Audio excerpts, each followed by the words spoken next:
오늘도 주님 주시는 큰 은혜가 여러분과 함께 하시기를 축원합니다. 아멘.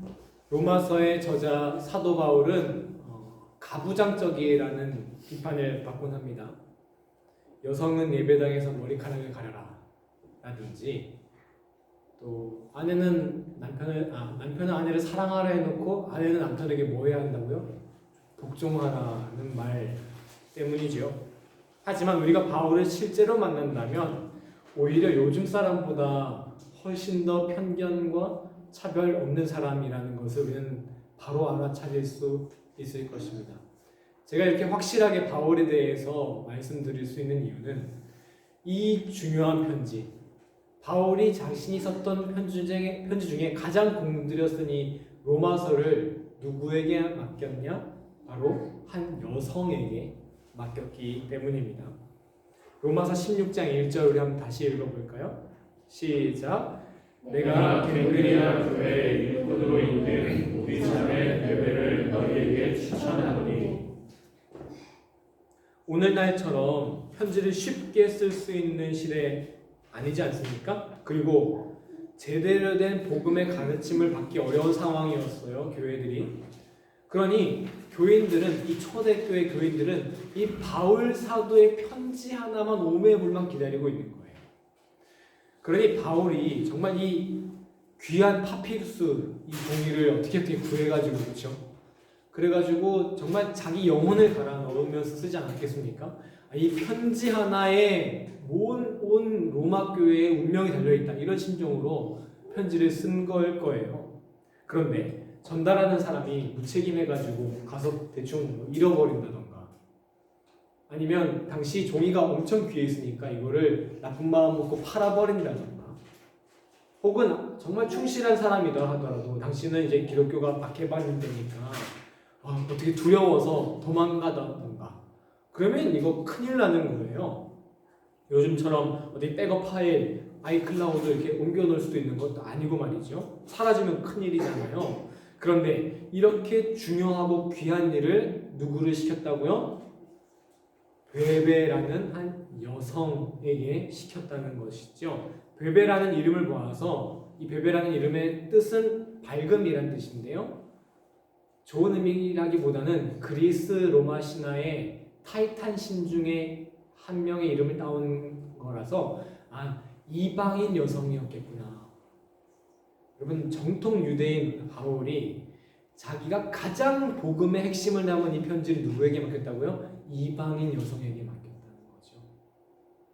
바울이 얼마나 이 여성 베베를 신뢰했는지, 또한 이 베베가 얼마나 믿음직스럽고 신실한 그리스도인이었다는 사실을 우리가 짐작할 수 있겠죠. 성경이 옛날에 쓰였기 때문에 주로 남성 이야기 많이 나오지만요, 저도 여러분 목회를 이렇게 해보면은 그동안 경험상 이름은 다 남자 이름이 앞에 올라와 있어요. 대표기도, 이찬영 성도. 하지만 뒤에서 음식 다 준비해 주시고 다 해주시는 거는 여자 집사님들이 다 해주시거든요. 아마 성경이 오늘날 시대에 쓰였으면 남자 이름보다 여성 이름이 더 많이 나왔을 것 같아요. 그 중에서 이 베베라는 인물이 정말 바울의 옆에서 바울이 가장 신뢰했던 인물이라는 것이죠. 이 베베는 단순히 편지 전달 역할만 한 건 아니었습니다. 그녀는 로마 교회에 순회하며 이 로마서를 낭독했습니다. 그럼 편지를 받은 로마 교회 교인들이 이 로마서를 어떻게 읽었을까요? 한 사람 한 사람 직접 대출해줘가지고 읽어오라고 하기는 만무해요. 그 귀한 걸 어떻게 또 언제 다 읽겠습니까? 한 사람 한 사람씩. 바울이 베베에게 로마서를 전달한 건 그냥 전달해라가 아니라 뭐예요?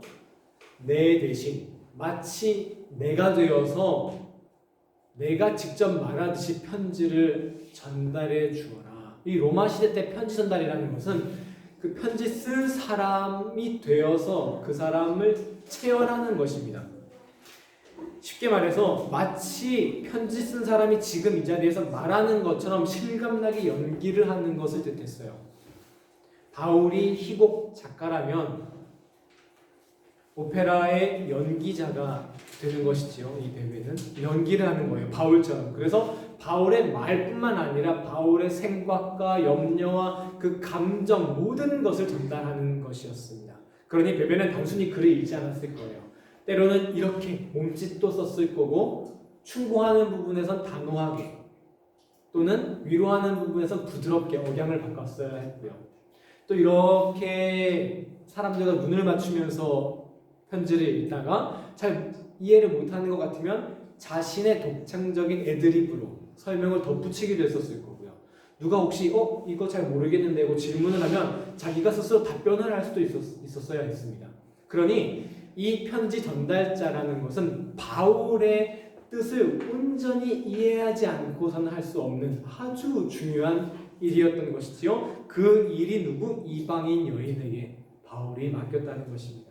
그러니 어떻게 보면 이 베베는 목사가 설교한 것과 다름이 없어요. 한편으로 보면 제가 지금 설교하는 것도 바울이 쓴 편지를 우리 일상에 맞게 제가 전달하는 거잖아요. 베베도 마치 그런 일을 했다는 것이지요. 로마서가 베베를 통해 전달될 때 로마 교회는 아주 작은 대여섯 교회에 불과했습니다. 그런데 이후 심각한 박해가 있지 않았습니까? 네로 황제 이런 이야기. 그럼에도 불구하고 로마에는 그리스도인이 점점점 늘어나고 그 로마 교회가 기독교의 중심으로 성장하지 않습니까? 이렇게 수많은 박해, 핍박에도 불구하고 어떻게 로마 교회들은 믿음을 잃지 않고 굳건하게 그들의 믿음을 지킬 수 있었을까요? 바로 이 로마서가 그 힘이 되지 않았겠습니까? 그러면 이 베베가 그 로마서를 전달했던 그 일이 이 로마 교회가 믿음을 지키고 기독교의 중심으로 성장할 수 있었던 것에 큰 영양분, 자양분이 됐던 것이죠. 그러니 베베가 감당한 사역은 감히 정말 로마 교회, 기독교에 아주 크게 세우는 영향력을 미쳤다 해도 과언이 아닐 것입니다. 그런데 혹시 베베라는 이름을 그 전에 들어본 분 혹시 계시나요? 들어보기만 했지 사실 이 사람이 누군지 우리가 잘 몰라요. 왜냐하면 당연히 그럴 것이 로마서에서도 16장이 부록처럼 별로 안 중요하게 여겨지잖아요. 그 별로 중요해 보이지 않은 16장에서도 딱 2절밖에 안 나옵니다. 여기서 우리는 기억해야 합니다. 하나님의 일을 하는 사람 중에는 베드로, 바울처럼 크게 이름 나고 존경받는 사람도 필요합니다. 있어야죠. 하지만 베베처럼 이름도 없이 빛도 없이 다른 사람의 어떤 칭찬 하나 없이 하나님의 일을 하는 사람도 반드시 필요하다는 사실입니다. 하나님께서 그분들을 더 귀하게 여길 것입니다. 이름이 크게 난 바울 같은 사람도 분명히 있어야 하지만 베베와 같이 이름이 나지 않는 위치에서 섬기는 사람도 있어야 하지 않겠습니까? 우리가 이순신 거북선, 이순신 장군 정말 위대한 장군인데 이순신 그 거북선 밑에 그 좌연 조타수, 우연 조타수가 없었다면 그 거북선이 어떤 일을 할 수 있겠습니까? 이름이 절대 나지 않는 자리에도 분명히 섬기는 사람이 있었어야 하는 것이지요. 그 좌연 조타수, 우연 조타수가 이순신 장군보다 못하다고 우리는 말할 수 없을 것입니다. 오늘은 이 베베에 대해서 조금 더 자세하게 살펴보고자 하는데요. 말씀드렸듯이 성경 전체를 둘러봐도 16장, 로마서 16장 1절, 2절 이게 전부예요. 그러니 아주 자세히 하나하나를 한번 살펴보려고 합니다. 16장 1절을 다시 한번 보면서 베베를 어떻게 설명하고 있는지 한번 보겠습니다. 16장 1절 시작. 내가 켄크리아의 교회에 일꾼으로 있는 우리 자매 베베를 너희에게 추천하노니. 처음으로 베베는 어느 지역 사람입니까? 겐그리아 넘겨주시면요. 여기가 지중해고 이게 조금 멀리 로마가 있습니다. 그리고 지금 바울이 어디에서 편지를 썼냐? 여기 고린도 지역에서 편지를 쓴 거예요.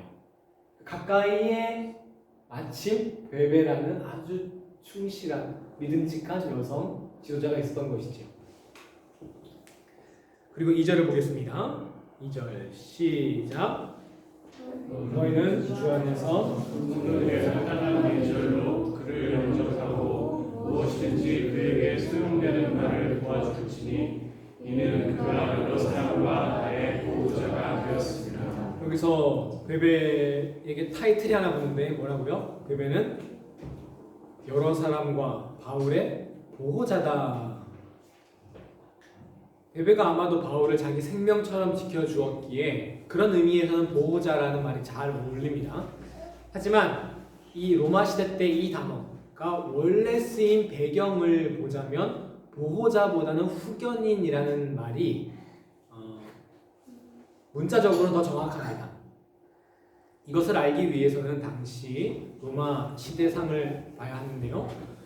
로마 시대 때 가장 중요한 건 당연히 신분이었습니다. 신분이 높을수록 사회의 특권을 누릴 수 있었기 때문이죠. 하지만 단순히 어디 혈통이라고 이런 특권을 아무나 누릴 수 있는 것 아니었어요. 왜냐하면 우리가 상상하는 것보다 훨씬 더 고대 로마는 명예와 명성을 더 중요하게 생각하는 그런 곳이었기 때문이죠. 그러니 사회 특권층이 되기 위해서 단순히 누구 아들로 태어나는 게 전부가 아니라 사람들의 명망과 인기를 얻었어야 했습니다.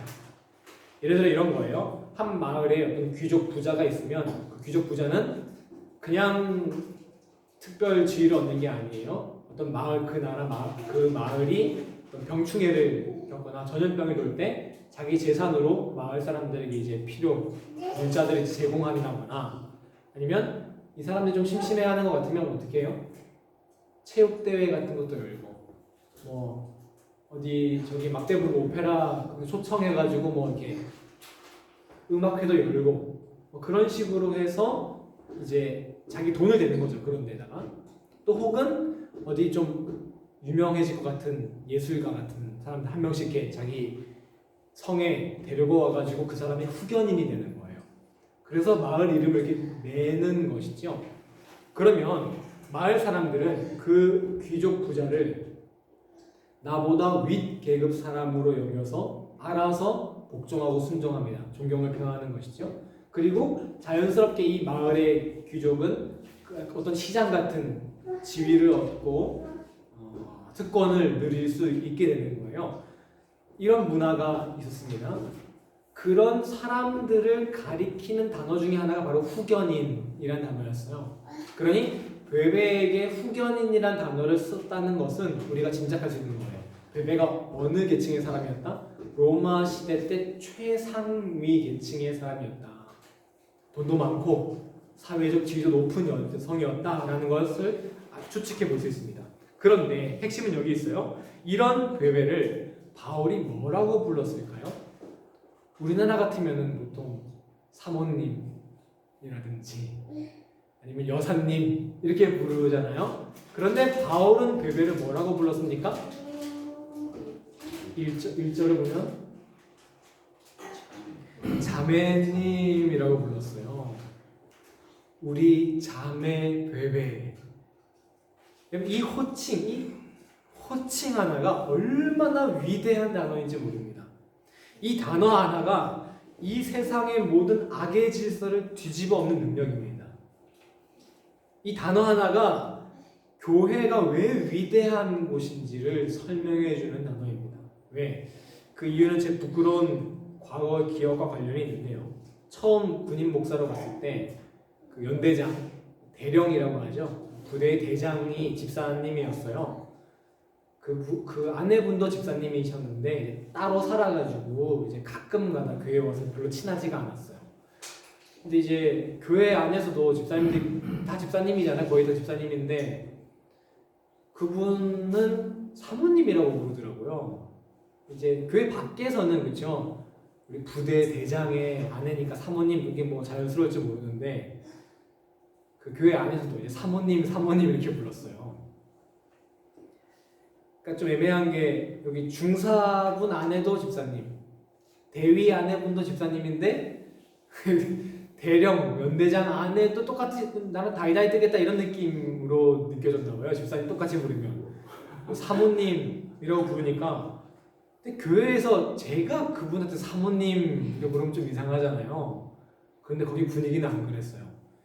제가 어떻게든 한번 집사님이라고 불러봐야 되겠다고 마음을 굳게 먹었는데 이게 입이 안 떨어져요. 제가 끝까지 그분들 다른 부대 가실 때까지 사모님 이렇게 불렀던 기억이 있어요. 거기는 연대장님 교회 안에서도 말이죠. 근데 그분도 좀 그렇지 않아요? 자기가 아무리 교회 다닌 지 얼마 안 된 사람이라 하더라도 교회 목사가 와가지고 사모님 이러면은 한 번쯤은 아니 목사님 그냥 집사님이라고 하세요 할 법도 한데 끝까지 그거 사모님 부르게 놔두고 그러더라고요. 군대 계급이라는 게 엄청나가지고 이 교회 안에서 그 계급이 깨지지가 않는 거예요. 그런데 여러분 신분제가 당연했던 2000년 전 고대 로마 시대에서 나보다 훨씬 계급이 높은 그 베베라는 아주 한번 볼까 말까 하는 그 여성을 자매님이라고 부를 수 있을까요? 자매라는 호칭은 어떤 뜻을 내포하고 있습니까? 우리가 하나님 안에 다 형제 자매다 이런 신학적인 거는 둘째치고 나는 너와 동등하다라는 것을 내포하고 있잖아요. 바울만 베베 자매님이라고 불렀던 거 아닙니다. 우리 자매 베베. 베베가 이 편지를 전달했잖아요. 베베도 다른 사람들이 자신을 자매라고 부르는 것을 당연히 여기고 있었다는 거예요. 누구에게 전달했습니까? 로마 교회에 누가 있었다고요? 유대인들 중에서 특히 이주 노동자, 해방된 노예 출신. 아니 베베는 그 수많은 그 노예들을 부유한 사람이었어요. 그 사람들이 나를 자매라고 부르고 내가 그 자매라고 듣는 게 당연하다라고 여겼던 것이죠. 바로 절대 깨질 것 같지 않던 이 세상 질서가 더 이상 이 로마 교회 안에선 유효하지 않았습니다. 교회란 바로 이런 곳입니다. 세상의 지위나 공로가 계급이 되지 않는 곳. 심지어는 교회에서 봉사 많이 하고 신앙의 연수조차 계급이 되지 않는 곳. 형제자매라는 것, 하나님 아래 동등하다는 것. 교회란 바로 이러한 하나님 나라가 이루어지는 곳입니다. 즉 복음이 실현되는 곳입니다. 우리가 초대교회로 돌아가자 이런 말 많이 하는데요. 초대교회란 돌아가자라는 건 바로 이 모습이 우리 교회에 다시 재현되는 것입니다. 왜냐? 우리 세상 법칙 그대로잖아요. 교회에서 돈 많이 내는 사람, 교회에 오래 다닌 사람, 교회 봉사 많이 하는 사람이 더 힘이 세잖아요. 계급 높아 보이잖아요. 세상 질서랑 똑같은 거죠. 교회가 세상 질서, 세상 방식대로 움직인다면 그건 더 이상 교회가 아니라는 것입니다. 베베에 대한 소개는 자매에서 멈추지 않습니다. 16장 1절에 베베를 가리키는 단어가 하나 더 등장하는데요. 한번 찾아봐 주시겠어요?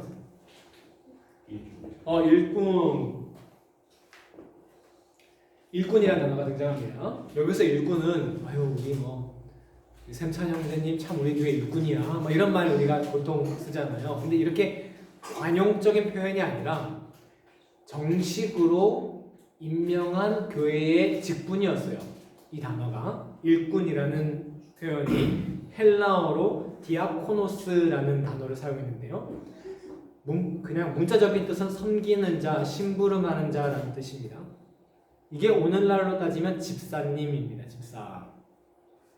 교회에서 어떤 더 높은 계급을 뜻하는 것 같지만요. 그런데 사실 디아코노스라는 이 단어는 일꾼보다는 노예, 종이라는 뜻에 더 가깝습니다. 왜냐? 당시 고대 로마 사회에 노예가 워낙 많았으니까 각종 노예를 가리키는 단어들도 많았는데요. 예를 들면 휘페네테스, 이건 노를 젓는 종을 뜻했고요. 엘가타스는 이제 단순 육체 노동하는 종을 뜻했고요. 그럼 이 디아코노스는 집에서 주인의 식사 시중을 드는 그 종을 뜻하는 단어가 디아코노스였습니다. 이게 바로 초대교회의 위대함 중 하나가 아닐까 하는데요. 교회에서 일하라고 직분자를 세웠어요. 그럼 좋은 단어들 많잖아요. 많을 거 아닙니까? 멋있는 단어. 그런데 하필 어떤 단어로? 집에서 시중 드는 종을 부르는 단어로 교회 직분자를 세웠다는 거예요. 무슨 말입니까? 교회의 직분은 종처럼 낮아지는 거라시라는 것이죠. 제가 아직도 감동받은 기억이 있는데 모교회가 아주 작았는데 제가 이제 목사가 되기 전에 이제 이렇게 장로님이 한 분 이제 딱 드디어 이제 임명이 되셨어요. 이경재 장로님.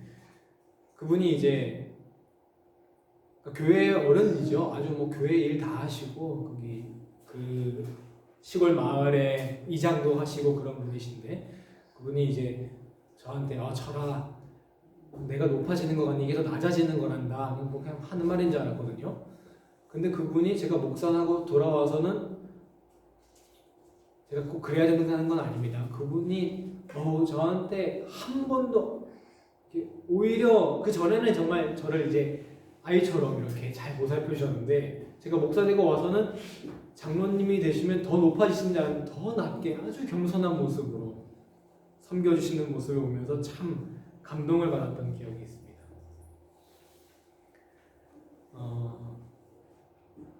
그런데 베베는 그런 직접 시종들을 부리던 사람이었잖아요. 예수님 믿기 전에 얼마나 많은 종들을 부렸겠습니까?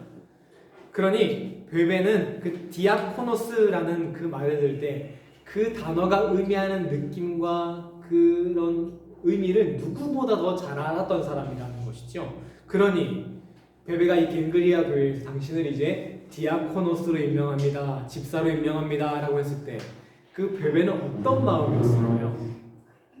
내가 이제 뭐가 되는구나. 이 교회에 음식 나르는 시종이 되는구나. 이런 마음으로 직분을 받았다는 것이죠. 내가 이제 형제 자매 동등한 것도 참 놀라운 일인데 말이죠. 이제 내가 이들보다 더 낮아져서 이들의 종이 되어서 내가 이제 섬기는 것이구나 라는 마음까지 없었으면 이 디아코노스라는 직분을 받았겠냐는 거죠.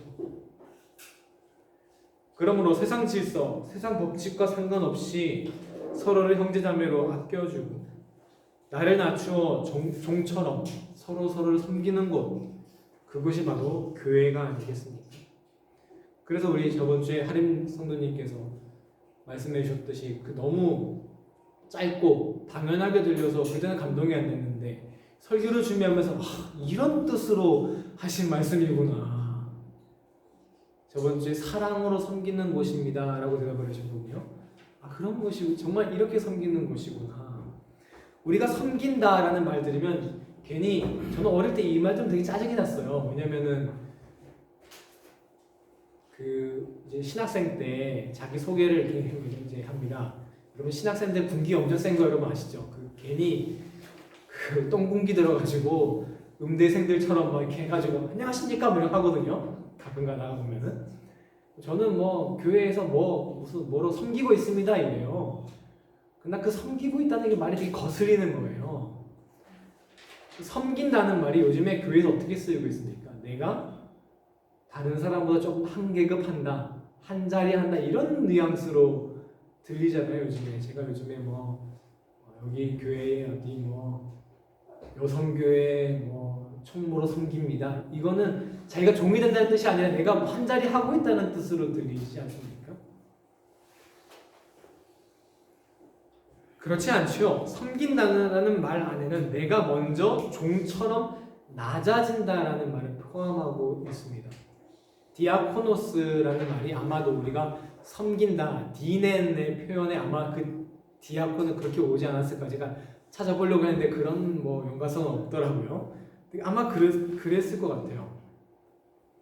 그러므로 섬긴다라는 말은 내가 교회에서 봉사 많이 해야 한다라는 뜻이 아니라 교회에서 서로를 섬기는 태도를 말하는 것입니다. 어떻게요? 내가 내가 사랑하는 형제 자매의 종이 되어서 섬긴다. 이는 교회 이렇게 들릴 수가 있어요. 교회에서 섬기며 낮아져라. 단지 복음과 믿음 이런 건 상관없고 단지 교회 조직의 유지를 위해서 그러니까 교회에서 큰 문제 안 일어나고 교회가 잘 유지되기 위해서 공동체를 위한 어떤 그냥 하나의 뭐랄까요? 조직, 그냥 이 잘 운영되기 위한 방편, 이 정도 우리가 이해하기 쉬운데요. 이런 가르침을. 하지만 우리가 종이 되어 섬기고 또 형제자매를 사랑하고 이런 것은 단지 우리 공동체의 유지, 어떤 교회 체제를 위한 어떤 그런 규율 이 정도가 아닙니다. 교회 안에서 서로 섬겨 종이 되고 형제자매처럼 사랑해 주는 것, 이것이 바로 복음의 핵심 중의 핵심 그 자체입니다. 마태복음 20장 26절과 27절 한번 볼까요? 함께 읽어보겠습니다. 시작. 너희 중에는 그렇지 않아야 하니 너희 중에 누구든지 크고자 하는 자는 너희를 섬기는 자가 되고 너희 중에 누구든지 뜸이 되고자 하는 자는 너희의 종이 되어야 하리라. 우리가 낮은 마음으로 교회를 섬기는 것, 단순히 교회의 평화를 위해 그냥 배려를 하고 어떤 공동체의 규율이 아니라 예수님의 말씀, 예수님이 전한 그 복음을 실현하는 것 그 자체입니다. 종처럼 낮은 마음으로 섬길 때 내 안에 복음이 능력이 되고 그 능력이 발현되어서 우리 교회 안에 하나님 나라가 이루어질 줄 믿습니다. 이제 신학생 시절에 방학 때 각 교회를 이렇게 돌면서 찬양팀으로 이렇게 하는 게 뭐랄까요? 인기라고 할까요? 그래도 이제 그 인싸들이어야지 큰 교회에 이제 좀 불려가고 이랬거든요. 큰 교회에 어떤 전도사님이 있으면은 뭐 우리 찬양팀 하는데 와서 섬길래? 또 이거 섬긴다는 말을 또 씁니다. 이렇게 해가지고 하는데, 근데 이제 작은 교회 같은 건 잘 모르는데 큰 교회 가서 이제 싱어 막 하고 하면요, 이제 막 살짝 연예인 된 것 같은 기분 막 들거든요. 막 찬양 집회 끝나고 나면 막 이제 예쁜 여고생들 와가지고 뭐 선생님 뭐 전화번호 알려주세요 막 이렇게 하기도 하고 막 그래요. 아주 그렇게 좋아가지고 막 쫓아다니는 거거든요. 저도 이제 제 친구가 그런 찬양 사역 인도자 하는 친구여가지고 막 그 친구가 막 했어요. 같이 했어요. 제가 조금 늦게 갔어요, 한 날에. 그랬더니 이미 생각했던 것 찬양팀이 너무 많은 거예요. 그 친구가 저한테 부탁했어요. 찬양팀이 너무 많으니까 혹시 뒤에 가서 PPT 넘겨줄 수 있겠냐. 기분이 팍 상하는 거예요. 내가 이거 하려고 여기까지 온 게 아닌데. 그래서 알았어. 이런 식으로 대충 막 틀리면서 막 했겠죠. 근데 그 친구가 그 정도면 하는 저보고 혹시 이제 애들 언제 오는지 밖에 나가서 좀 보고 있으라는 거예요. 거기서 이제 완전 뚜껑이 확 열려가지고 이미 기분 나쁜 상태였는데 알았어 이렇게 얼굴도 안 보고 그냥 툭면 대답하고 이렇게 안 나가고 이렇게 버티고 있었어요. 그랬더니 그 친구가 내가 이제 삐진 걸 알고 직접 이제 기타 메고 나가가지고 애들 언제 오는지 보고 이렇게 오더라고요. 그게 그 이후로 그 사건이 저한테 얼마나 창피하고 그 순간 그 집회 내내 제 안에 천국이 없었어요. 평안함이 없었어요. 그거 조금 낮아져서 그거 밖에서 보고 오면 낮아지는 것 같으니까 저기 나 후배도 저기 강대상에서 노래 부르고 있는데. 그런데 여러분, 예수님 말씀하셨습니다. 너희 중에는 그렇지 않아야 하나니 너희 중 누구든지 으뜸이 되고자 하는 자는 너희의 종이 되어야 하리라. 여러분, 우리 교회, 우리 예배당을 복음의 실험실로 한번 삼아봤으면 좋겠어요. 어떻게 해요? 정말 한번 보자고요. 정말 낮은 자가 높아지는지, 정말 종이 되어 섬기면 으뜸이 되는지, 우리 교회를 실험실 삼아 복음을 한번 실험해 보았으면 좋겠습니다. 정말 그렇게 종이 되어 섬길 때 이곳에 하나님 나라가 실현되는지, 내 안에 복음이 능력으로 되어 내가 하나님을 더 잘 섬기게 되는지, 그렇게 복음을 실험하는 실험실의 연구가들, 복음의 연구가들이 다 되시기를 주님의 이름으로 간절히 축원합니다. 기도하겠습니다. 주님, 이 시간 베베라는 신실하고 겸손한 주님의 여종을 통해 우리가 이 교회에서 복음을 실현하는 법을 배웠습니다. 우리가 서로를 형제자매로 사랑하고 내가 종이 되어 섬기는 것을 단순한 봉사가 아닌, 단순한 교제가 아닌 복음을 실현하는 가장 중요한 일로 삼게 하여 주옵소서. 감사드리며 예수님의 이름으로 기도드렸습니다.